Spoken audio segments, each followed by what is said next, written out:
Hello, ladies and gents, and welcome to another Fireside chat. And in today's episode, we're going to be talking through this third Sani Sesh and also going through the cost, but also talking about what is a test match and how it works, and finally talking about the current state of test cricket and current matches as well.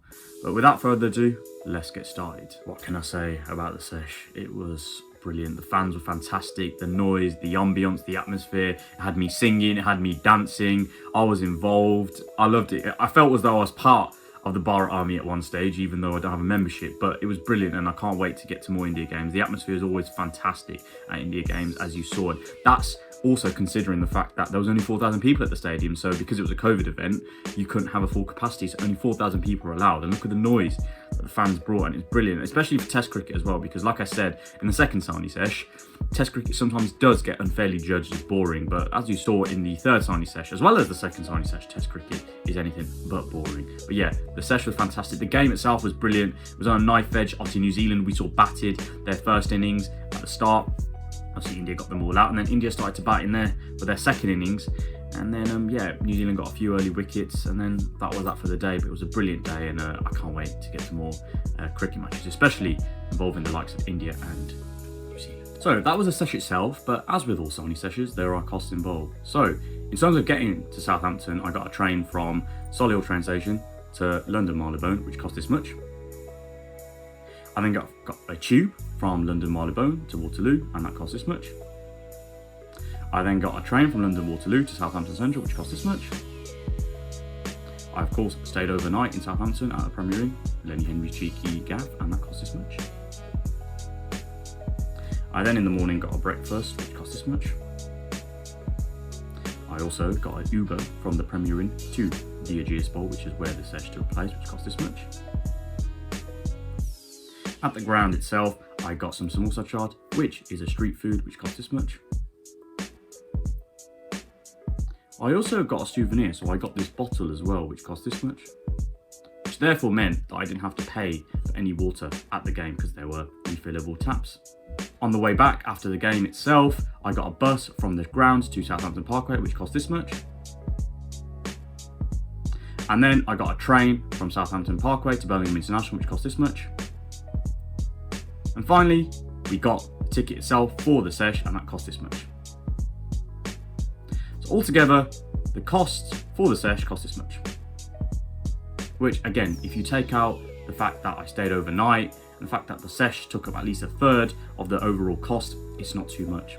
But as you saw in the Sani Sesh, the match itself was a test match. Now, many of you have asked me to go through what a test match is and how does it work. So let's get started. So a test match is the longest format of the game when it comes to cricket. It normally takes place over 5 days, with each day tending to last 7 hours. In those 7 hours, there are 3 sessions. So there's a morning session, there is an afternoon session, and there's an evening session.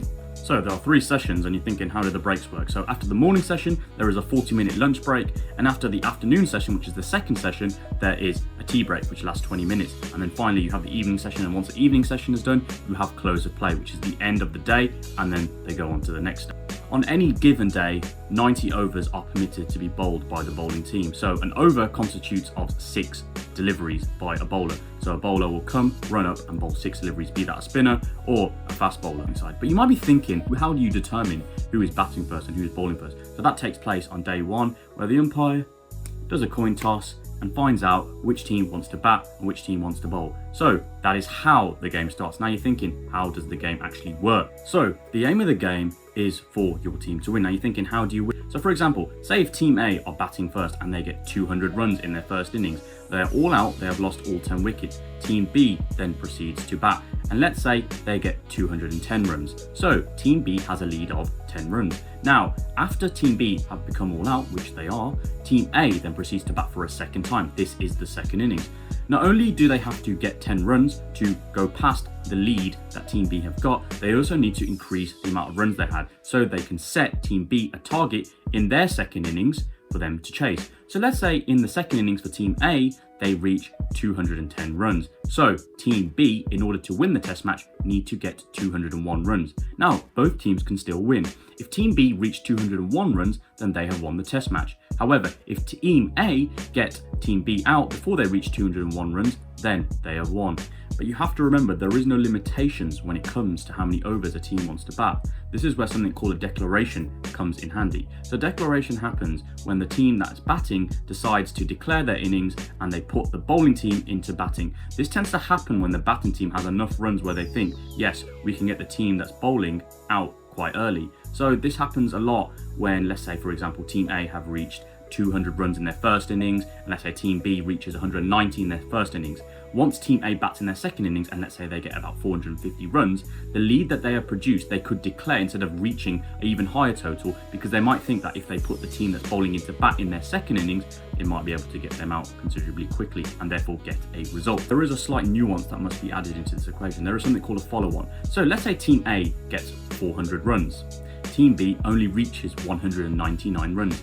They are therefore 201 runs behind Team A. Team A leads by 201 runs.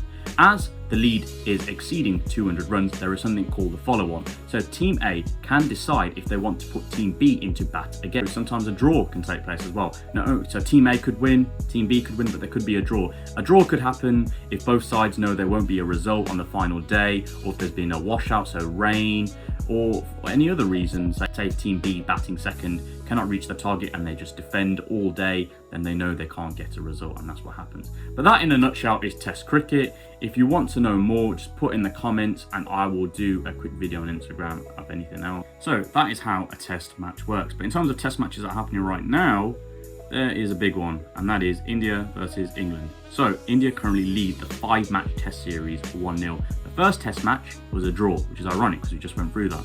The second test match, India won, so India currently 1-0. Even in the first match, India had a very good chance of winning, but on the final day, which was day 5, there was a washout, which therefore prevented both sides from batting or bowling, and therefore meaning a draw was the acceptable result. In the second test match though, it swung like a pendulum. So for example, India was batting brilliantly in the first innings, England then batted brilliantly as well, courtesy of that man Joe Root. And then in India's second innings, there was a collapse where they were 126 for 8. But then the two bowlers, Mohammad Shami and Jasprit Bumrah, batted brilliantly in India's second innings and got them a considerable lead, which therefore put England into bat for their second innings. And then it all hell broke loose. Mohammad Siraj, Bumrah, Shami, they all went ballistic and they got England out. And I think India won by 151 runs, and it was an amazing victory considering the fact that on the day, yes, India should have probably been out by morning, but it was great batting and poor bowling by England that they turned it around to the fact that they even won the test match. And India do deserve to be 1-0 up. They are the better side as it stands. And I'm intrigued to see what happens now. I mean, I predicted England would win 2-1 in this series, but I think the way it's going right now, it might be the other way around. I think India are probably more likely to win 2-1, only because their bowling attack is on fire and their batting as well. Yes, they do have a collapse in them, but the way England are batting at the moment, you don't know who England's best batsman is outside Joe Root. You know, team players get starts and then they can't get into their late 60s, 70s, even tons. It's Joe Root or bust when it comes to England in terms of the batting. In the bowling aspect, now that Stuart Broad's out, who's going to do the bowling? Who's going to carry the heavy weight? Jimmy Anderson can't go on forever, and yes, he's bowling beautifully, but who is backing him up? Yes, Ollie Robinson had a good game, but again, I just don't think there's a threat. Whereas you look at India, they have the likes of Siraj, they have the likes of Sharma, they have the likes of Bumrah, Shami, even Jadeja. Jadeja is an all-rounder. He's a left-arm spinner, which is also key when it comes to cricket because it creates angles. But also he can bat, so he's got a couple 40s already in the cricket. So again, India are looking very strong and signs are very, very ominous for England. But that was the Fireside chat for today. I hope you guys have enjoyed the chat. Make sure to like, comment, share, and subscribe. And until next time, guys, peace.